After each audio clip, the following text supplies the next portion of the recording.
not to talk about him. Her wings clamped tightly around herself, as if she'd been physically stabbed. Tears tinged with blood welled in the corners of her eyes. Caden didn't press further. He simply drew her into a protective embrace. His movements were careful, not overly familiar. He just shielded her.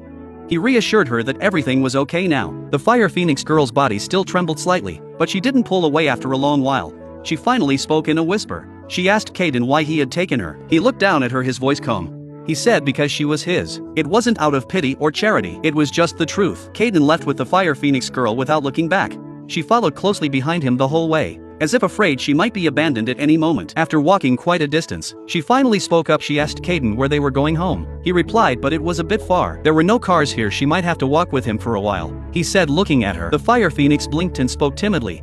She said if Caden didn't mind, she could take him home. She bent down, offering her back for him to climb on. Caden felt a bit embarrassed. She insisted it was okay. He could get on and she would fly them both back. Not wanting to refuse her kindness, Caden climbed onto her back. He started to tell her which way to fly. She said she didn't need directions. She knew where he lived. Caden was puzzled and was about to ask how she knew, when the Fire Phoenix spoke again. She said they were home, they had already arrived. Caden was amazed by her speed. It was faster than any airplane. She said airplanes were nothing. She was from the Phoenix clan. After all, she lifted her head with a touch of pride. This was the first time Caden really looked at her. She seemed innocent and pure. Her lovely face full of youthful naivety and sweetness, completely different from the ice serpent, whose dark eyes held an unfathomable malice and a coldness that didn't match her age. The Fire Phoenix asked Caden if he wasn't going to praise her. Her eyes looked at him with a hint of expectation. Caden sighed and said she was so good. How could anyone treat her so badly? As soon as he said it, he knew it was a mistake. When he looked at the Fire Phoenix again, the light in her eyes had dimmed. He quickly apologized. He said he was sorry. He didn't mean to bring it up. The Fire Phoenix gave a bitter smile. She said the name he called her was nice. Then she asked if she was just a useless phoenix. Before Caden could answer, she continued. She said Liam told her she was useless, that she only made him hotter. Unlike the ice serpent, he said, she ruined everything for him. He plucked her feathers one by one, stabbed her with needles, broke her beak with pliers, and finally snapped her wings before throwing her out to die.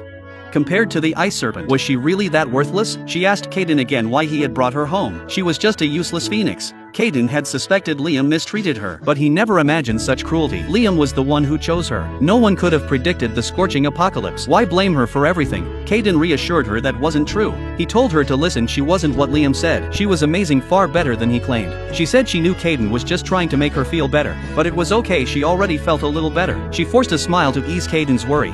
He insisted he wasn't just comforting her. She was 1,000 times better than the ice serpent. He told her a secret he had been reborn to. Her eyes suddenly lit up. Caden told her about his past life, how the ice serpent abused him, draining his blood daily and ultimately killing him.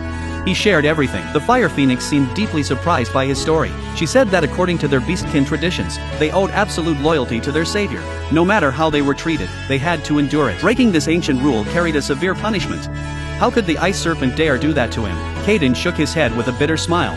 He said he didn't know either. He asked her what the punishment was. She wasn't sure of the details, only that it was supposed to be extremely severe. Caden said not to worry about it for now. He LED her to sit on the couch. He said the scorching apocalypse was almost here. They needed to start preparing. They thought it over. Buying air conditioners was useless during the apocalypse. The power and water systems would fail. Finally, Caden decided to go to his family's rural property and dig a very deep cellar. Cellars stayed cool in summer and warm in winter. Most importantly, they didn't need any equipment to stay cool. It was the perfect solution. The Fire Phoenix was not only fast, but incredibly strong. She dug a cellar over 300 feet deep in less than a week, and during the digging they even hit an underground water source. So now they had solved both temperature and water. Caden rode on the Fire Phoenix's back, down to the very bottom of the cellar. As soon as they descended, a chill enveloped him, a stark contrast to the heat above ground. Seeing him shiver, the Fire Phoenix quickly used her power to raise the surrounding temperature to a comfortable level. Caden said they had solved temperature and water, but what about food? That was simple. She said she could dig another larger cellar nearby. They could plant seeds underground with sunlight and groundwater. Once the scorching apocalypse hit, the temperature down there would be perfect for plants to grow. They just needed to prepare 1 month's worth of food and wait for the seeds to sprout. Caden and the Fire Phoenix divided the work and managed to get everything ready just before the apocalypse began.